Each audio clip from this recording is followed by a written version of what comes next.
भाइयों और बहनों, मेरा ट्रिक कितना कारगर हो रहा है आप लोग कमेंट बॉक्स में ज़रूर बताते रहिएगा। देखिए, ये सेट आप लोग को एग्जाम से रिलेटेड इम्पोर्टेंट प्रश्न जो आगामी आप लोग एग्जाम दीजिएगा 18 और 19 को है, उसमें ये प्रश्न आप लोग को देखने को मिल सकता है। VVI इम्पोर्टेंट है, तो इसको आप लोग को अच्छी तरह से देख लेना है और कमेंट में एक अच्छा कमेंट कर देना है और बताना है कि मेरा ट्रिक काम कर रहा है या नहीं। तो शुरू है आज का वीडियो। तो पहला प्रश्न आप लोग के बीच है, MUAC माप में लाल रंग किस स्थिति को दर्शाता है?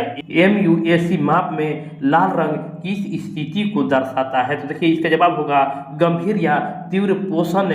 MUAC में लाल रंग जो है सब एक्यूट माल न्यूट्रिशन SAM को दर्शाता है, जिसे बच्चे को तुरंत उपचार की आवश्यकता होती है। क्वाशियोरकर में वसा युक्त यकृत बनने का मुख्य कारण क्या है? सभी VVI इम्पोर्टेंट प्रश्न है, तो मैंने जो बताया था उसका आप लोग को ध्यान देना है कि बड़ा वाला आंसर होगा, बड़ा वाला आंसर होगा।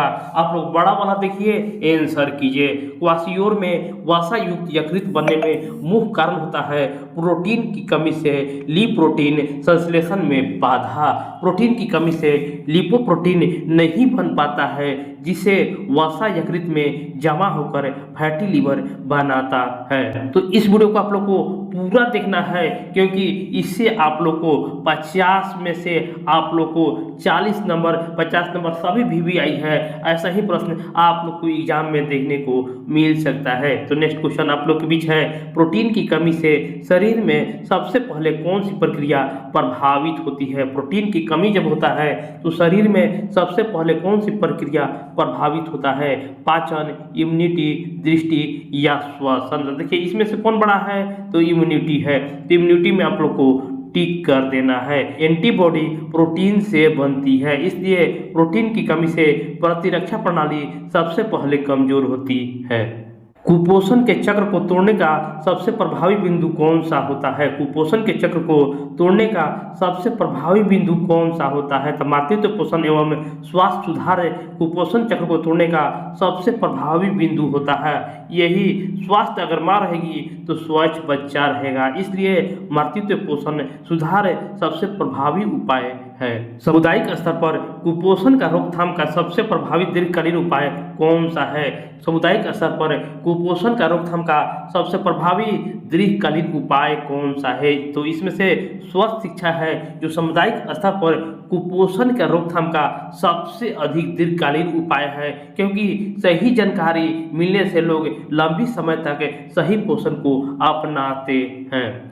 स्तनपान कराने वाली माँ का आहार में कैलोरी क्यों बढ़ाई जाती है? स्तनपान कराने वाले माँ के आहार में कैलोरी क्यों बढ़ाया जाता है? दाल पीने के लिए कहा जाता है। तो देखिए, बड़ा वाला देखना है, आप लोग का आंसर हो जाएगा। दूध उत्पादन में ऊर्जा आवश्यकता होती है, इसलिए स्तनपान कराने वाले माँ के आहार में कैलोरी बढ़ाई जाती है। ताकि दूध बनने में अतिरिक्त ऊर्जा खर्च होती है, इसलिए कैलोरी बढ़ाई जाती है। संतुलित आहार निर्धारण में BMR का क्या महत्व होता है? संतुलित आहार निर्धारण में BMR का क्या महत्व होता है? तो शरीर में न्यूनतम ऊर्जा आवश्यकता संतुलित आहार निर्धारण में BMR को महत्व होता है। BMR वह न्यूनतम ऊर्जा है जो शरीर को जीवित रहने के लिए चाहिए। अधिक पोषण से होने वाला सबसे बड़ा सार्वजनिक स्वास्थ्य समस्या कौन सी है?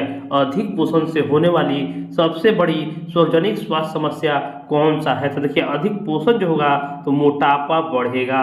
अधिक कैलोरी सेवन से मोटापा बढ़ता है, जो NCDs का कारण बनता है। पेलेग्रा 3D में कौन सा शामिल इसमें से नहीं है? पेलेग्रा में कौन सा शामिल नहीं है?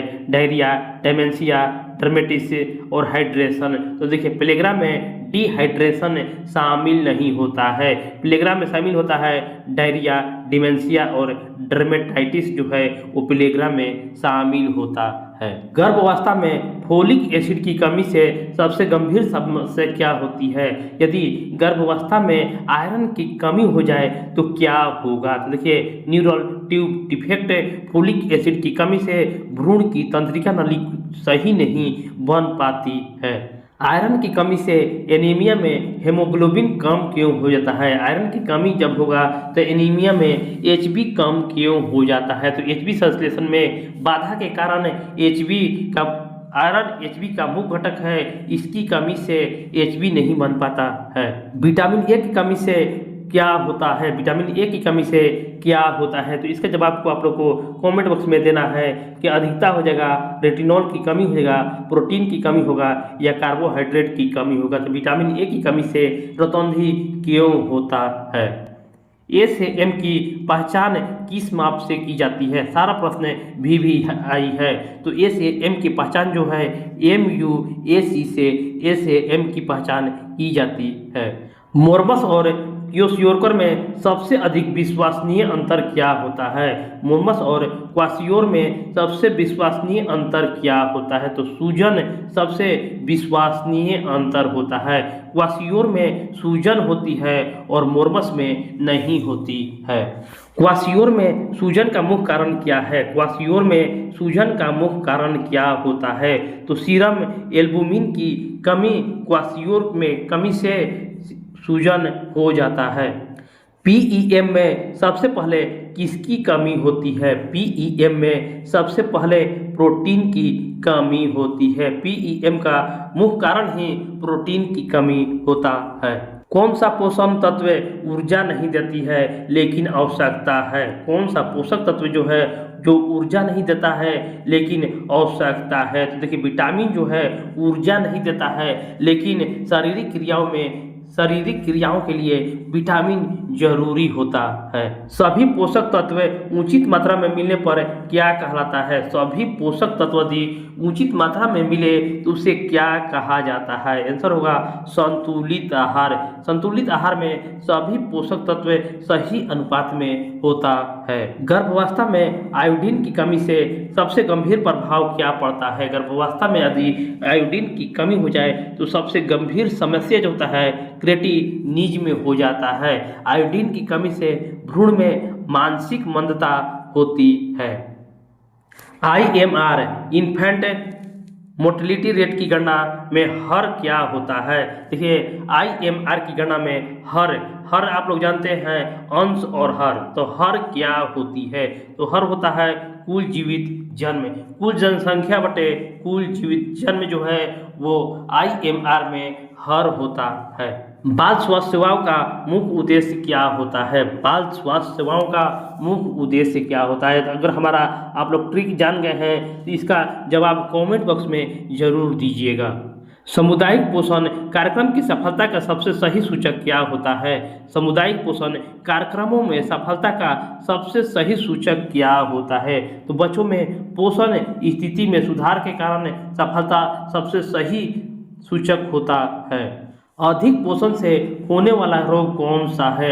यदि अधिक पोषण हो जाएगा, ओवर न्यूट्रिशन हो जाएगा तो कौन सा रोग हो जाता है? तो मधुमेह जो है अधिक कैलोरी और वसा सेवन से रोग हो जाता है। पेलेग्रा में डर्मेटाइटिस किस विशेषता से पहचाना जाता है? पेलेग्रा में डर्मेटाइटिस किस विशेषता से पहचानी जाती है? तो धूप में बढ़ने वाला काला चकत्ता जो है वो पेलेग्रा की विशेष पहचाना जाता है। एनीमिया की गंभीरता निर्धारण का सबसे विश्वसनीय सूचक क्या होता है?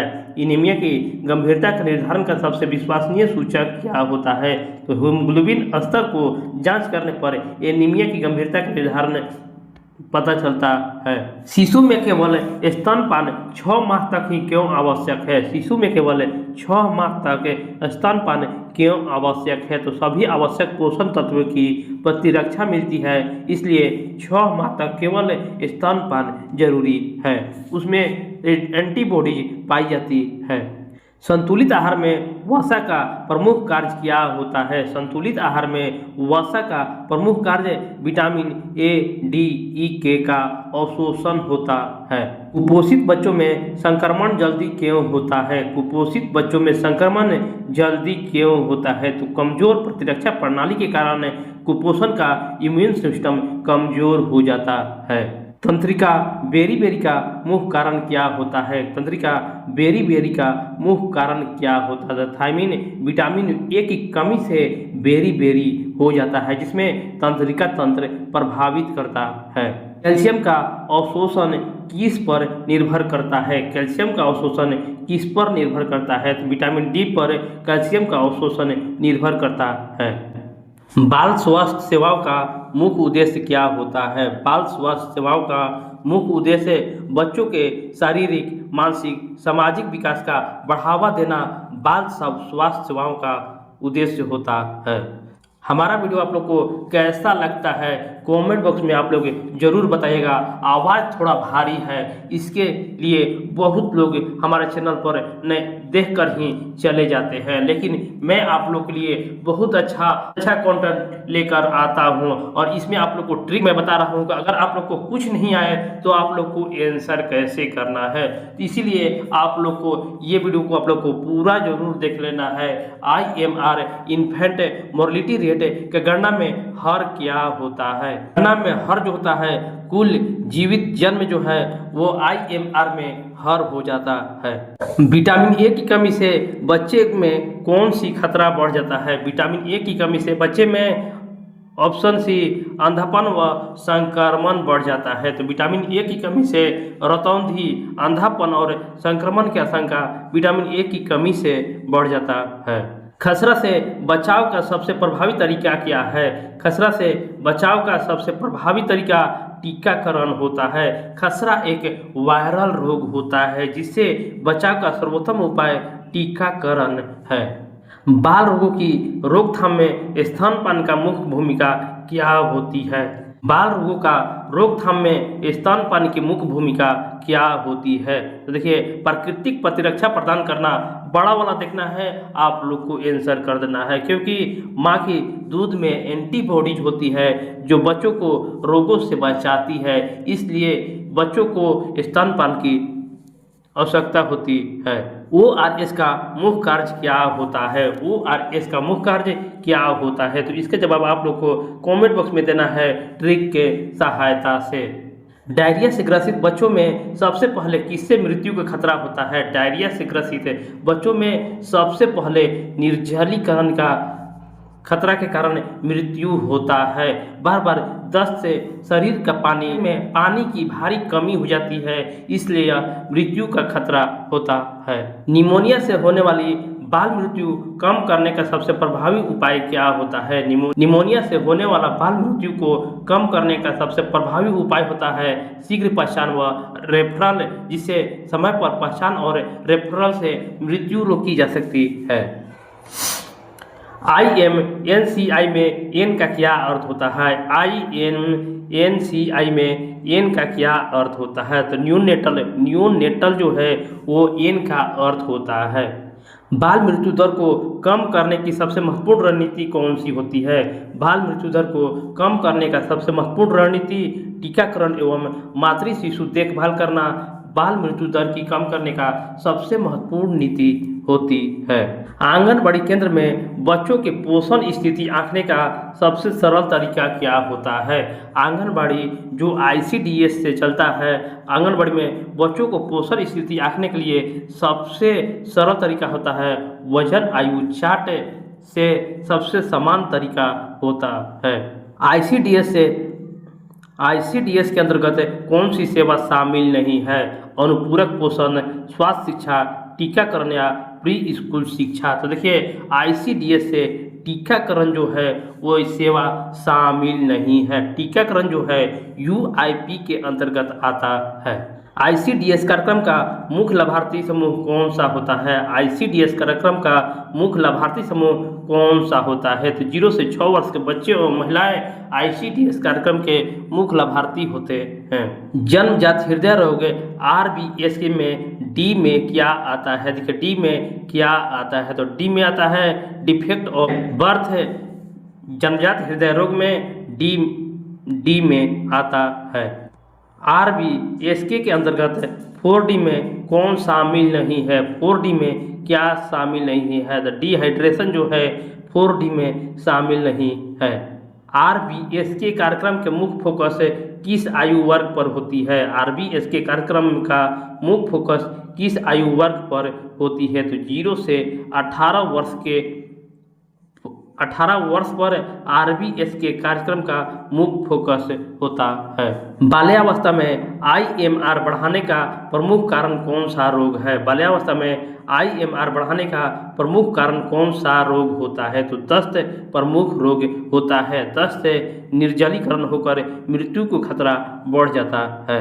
नवजात मृत्यु का सबसे सामान्य कारण क्या होता है? नवजात में मृत्यु का सबसे सामान्य कारण क्या होता है? तो जन्म के समय जटिलताएं नवजात में मृत्यु का सबसे सामान्य कारण बनता है। आईएमआर को कम करने का सबसे प्रभावी हस्तक्षेप कौन सा होता है? आईएमआर को कम करने का सबसे प्रभावी हस्तक्षेप जो है वो सुरक्षित मातृत्व एवं नवजात देखभाल होता है। और लास्ट प्रश्न आप लोग के बीच है, U5MR में किस आयु वर्ग की मृत्यु शामिल होती है? तो देखिए इसका आंसर ही कह रहा है U5 यानी अंडर 5 कह रहा है जन्म से 5 वर्ष से कम आयु के वर्ग की मृत्यु शामिल होती है। तो फ्रेंड इस वीडियो को आप लोग को लाइक करना है, शेयर करना है और चैनल को भी सब्सक्राइब कर लेना है। ज़्यादा मात्रा में आप लोग जरूर शेयर जरूर कर दीजिएगा ताकि इससे सभी को लाभ हो। मिलते हैं नेक्स्ट वीडियो में। धन्यवाद।